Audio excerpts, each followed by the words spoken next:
Il s'est tenu à Bruxelles, ce samedi 25 janvier 2025, une conférence organisée par la diaspora congolaise avec comme thème « Vers une réforme constitutionnelle en République démocratique du Congo, un impératif démocratique ou un outil de conservation du pouvoir ?»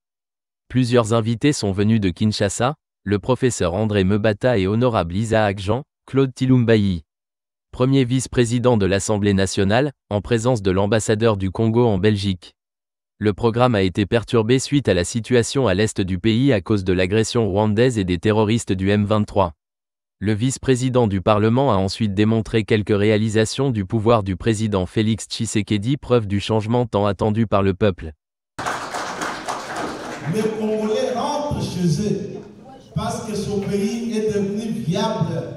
On y vit en liberté et on peut y trouver de l'emploi, un emploi bien rémunéré. Les professeurs universitaires reçoivent leur véhicule désormais chaque 5 ans. Un véhicule neuf qui respecte leur noble métier. Les magistrats qui touchaient à peine $400, ils sont aujourd'hui à 1000 quelque chose de dollars. Et nous en avons trouvé moins de 2000. On a engagé aujourd'hui 5000. Voilà, parce que c'est dans ce pays où, lorsque tu es poursuivi et que tu es détenu, ta grande prière était de te retrouver un jour devant le juge, parce qu'il n'y en avait pas. Nous avons des cours d'appel qui n'avaient que 3 juges, qui ne pouvaient pas atteindre leur composition pendant 2 ans, 3 ans. Et aujourd'hui, nous avons recruté ce nombre conséquent de magistrats que nous allons former pour que cette justice se distribue avec commodité, avec douceur et justesse. Lorsque vous allez dans nos villes qui étaient comme des champs de ruines de bataille, rentrez aujourd'hui en Bujimaï, cette ville totalement abandonnée, qui a été totalement abandonnée. C'est une ville neuve où toutes les routes, j'ai dit toutes les routes ont été asphaltées. La plus grande usine d'eau d'Afrique centrale y a été érigée. En 5 ans, je parle de 5 ans. Et 2 barrages ont été construits pour électrifier la ville et les cités voisines. À Kinshasa, depuis le départ des Belges, pour la première fois, le Congo a construit une usine d'eau. Les quartiers comme ma campagne, Pigeon, ainsi de suite, où l'eau n'avait pas coulé un seul jour depuis 30 ans, l'eau coule aujourd'hui. Ça, c'est des choses que vous pouvez vérifier en ce pays. C'est des choses que vous pouvez vérifier.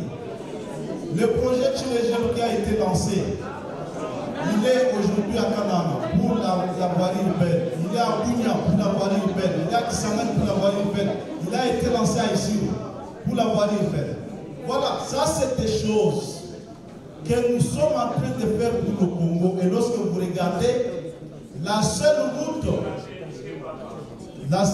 qui relie l'aéroport de Kinshasa à la ville de Kinshasa, c'est celle que les Belges avaient laissée. Allez aujourd'hui à Kinshasa, nous en construisons une qui part de Mouji, Miteni jusqu'à l'aéroport. Et l'autre part de Massina, Kulumba jusqu'à Kondakwa pour sortir par la ville. Désormais, ça sera une ville totalement désenclavée. Et toutes ces raisons ont justifié que le Rwanda se sente en insécurité. Nous ne sommes pas un peuple sanguinaire. Nous n'avons aucune intention de faire la guerre à un voisin.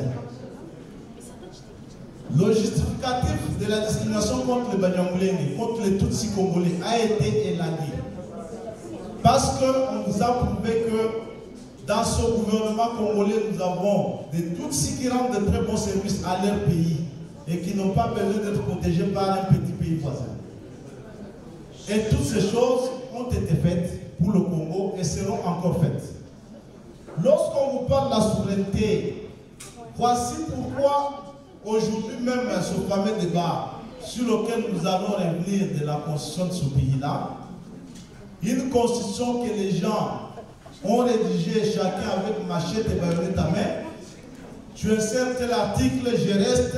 Si tu l'enlèves, je rentre en bourse pour faire la guerre. Voilà la constitution que nous avons prise. Et aujourd'hui, les Congolais pris de paix et de liberté n'ont pas tort de penser à la réforme de leur constitution. Ils peuvent le faire. Et parce que s'ils doivent le faire, c'est vous, le peuple congolais, qui allez le faire. parce que vous allez vous décider. Il n'est pas parmi des droits politiques le droit plus important que le droit des peuples à disposer d'eux-mêmes. Et c'est là que le président Tshisekedi veut apprendre aux Congolais. Cette conférence de bas a été organisée par la Ligue des jeunes de l'UDPS Belux.